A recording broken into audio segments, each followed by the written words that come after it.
The first compact truck sold by Ford really wasn't a Ford. It was the Courier, which was made by Mazda.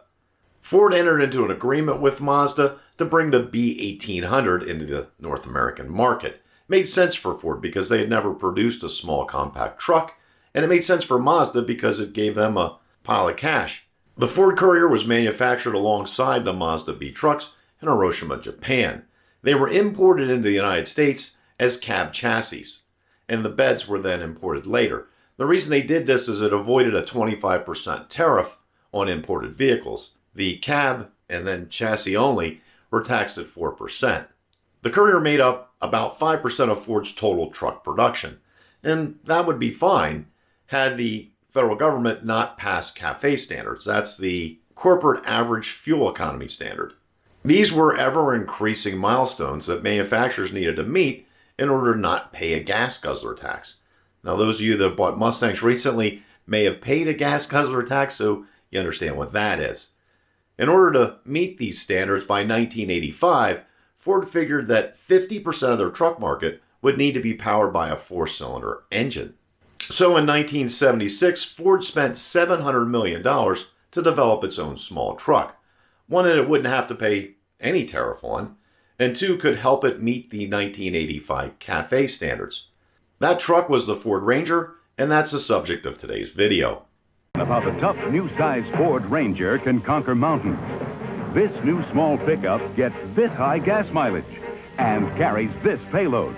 Ranger's husky new truck engine can haul this mighty load up this grade, 2 times steeper than Mount Washington, or even this nasty grade, 4 times Pikes Peak. However, this super steep angle, even Ranger won't try. This is Mount Everest. Save hundreds during Ford's factory authorized clearance sale. The first Ranger rolled off the Louisville assembly line on January 18, 1982 as a 1983 model. Initially, the Ranger was sold alongside its predecessor, the Ford Courier. The Ranger used a body-on-frame construction with a chassis developed specifically for the model line. The Ranger adopted many design elements from the F-Series trucks. It was fitted with a rear leaf spring suspension and a front twin I-beam independent suspension. Rear-wheel drive was standard, with part-time four-wheel drive as optional. It was produced in 2 different wheelbases with either a 6 or 7-foot bed. Power plant options included a 2.0-liter inline 4-cylinder rated at 72 horsepower and the 79 horsepower 2.3-liter Lima 4-cylinder, which was standard in California. The Ranger was marketed in 4 trim levels: the Standard Ranger, the XL, the XLS, and the XLT. The Standard was geared towards fleet buyers and those looking for a no-option work truck. The Ranger XL offered colored keyed trim, floor mats, and chrome bumpers. The XLS was marketed as the sporty version of the Ranger, offering bucket seats, blackout trim, and tape stripe packages, while the XLT was the Highline truck, offered with 2-tone exteriors, chrome exterior trim, and upgraded interior trim. The base price on a 1983 Ranger was $6,203. Early in production, Ford rolled out the availability of a 115 horsepower 2.8-liter V6 and a 59 horsepower 2.2-liter diesel engine. Also early on, a 5-speed manual transmission and 4-wheel drive became options. This is the small pickup, Ford's Ranger, that's making a big name for itself. Already the best-selling 4-cylinder pickup built in America, Ranger now has the most powerful V6 engine in any small pickup. More horsepower and torque than Chevy's S10 or any import truck in its class. And Ranger packs a bigger payload than Chevy's S10. What's in a name? A big new V6 engine, the most powerful in any small pickup. Now, Ford sponsors 11.9% financing on all of today's Ford light trucks. The new Ranger was very successful out of the gate, with Ford delivering 494,084 Rangers in 1983. 1984 sees the introduction of the Ranger S. The Ranger S was offered with virtually no options. There were no other changes of note for the Ranger, minus paint color changes. This holds true for the 1985 model Ranger as well, with the exception of a new steering wheel and radio updates.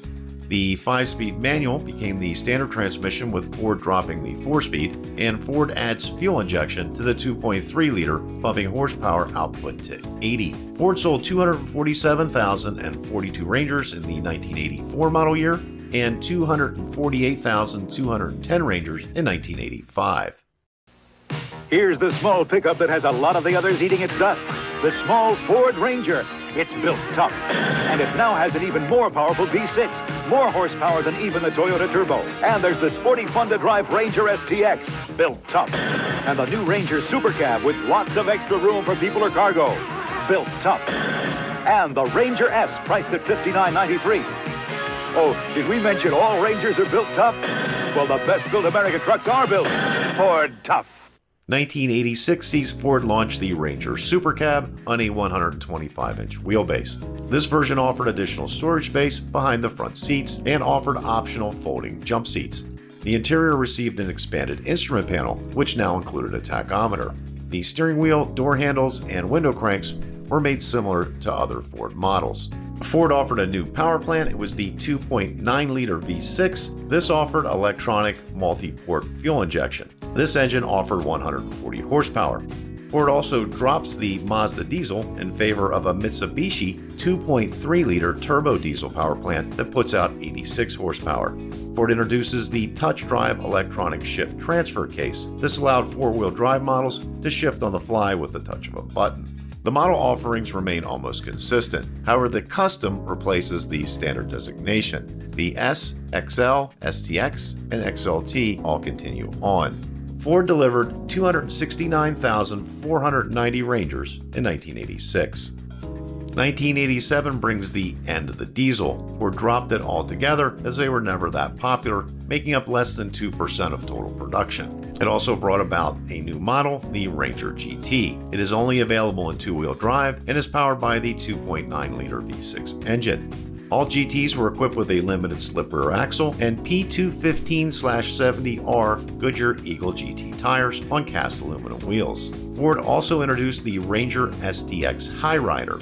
This truck sat 1.5 inches taller thanks to heavy-duty shock absorbers and could be fitted with larger 235/75 R15 tires. There were no other changes of note for 1987, and Ford delivers 305,295 Rangers in 1987. 1988 sees the GT become a package added to the STX Ranger. Ford adds lower body side cladding and a monochromatic paint, with the grille and bumpers being painted in body color. The model lineup is changed slightly with the addition of the S Plus. There were no other changes of note in 1988. Ford delivers 298,579 Rangers in 1988. Anybody who knows anything about four-wheel drive can tell you about Ford's Touch Drive. It's the standard system on this Ford Ranger, and it lets you go in and out of four-wheel drive on the fly just by pushing a button on the dash. Ford Ranger, #1 for all the right reasons. So why mess around with some clumsy floor-mounted shift when you can just push a button? The best-built American trucks are built Ford tough. 1989 is a revision year for the Ranger. This was done to improve aerodynamics and interior ergonomics. The Ranger receives a new grille, composite headlamps, turn signal indicators, and wraparound parking lamps. On the interior, the dash is completely redesigned with full analog gauge instrumentation and an updated layout. The 2.0-liter four-cylinder is dropped from the engine lineup, leaving the 2.3 four-cylinder and the 2.9 V6 as the only remaining options. The 2.3-liter engine was completely overhauled, with an ignition system that doesn't have a distributor and 2 spark plugs per cylinder. It now delivers 100 horsepower. Rear-wheel anti-lock brakes become standard. Ford delivers 184,125 Rangers in 1989. 1990 is mostly a carryover year for the Ranger. However, there is a change to the engine lineup. Ford adds the 160 horsepower 4.0-liter V6. A 21-gallon fuel tank is also added as an option. Ford delivers 280,610 Rangers in 1990.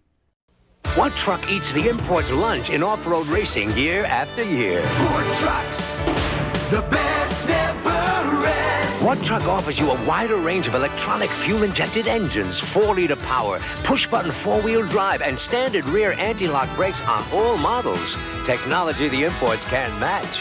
Ford Ranger, the truck that also eats the imports lunch in sales year after year. The best-built, best-selling American trucks are built Ford tough. 1991 is almost a complete carryover year for the Ford Ranger. A 3.0-liter V6 with 140 horsepower was introduced for the 4x2 model Rangers. The only engine options for 4x4 buyers remain the 2.9-liter or 4.0-liter V6. Ford made no other significant changes to the Ranger for the 1991 model year or for the 1992 model year.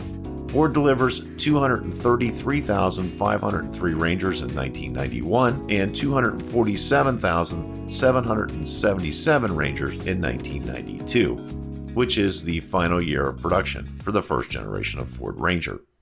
The Ranger continued on until 2012 when Ford halted production. They had stated slowing sales numbers and that they wanted to concentrate on more profitable vehicles.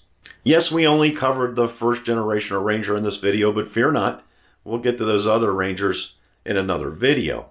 If you like this video, please click the like button. That way other people see it. Also consider subscribing. There's plenty of content like this on the channel. Like this video over here, it's on the 2023 Ranger. That's the one the rest of the world got it. They have the Super Cabs. They have 2 doors. Maybe check that out. That's it for this video. Thanks for watching. Until next time, we'll see you.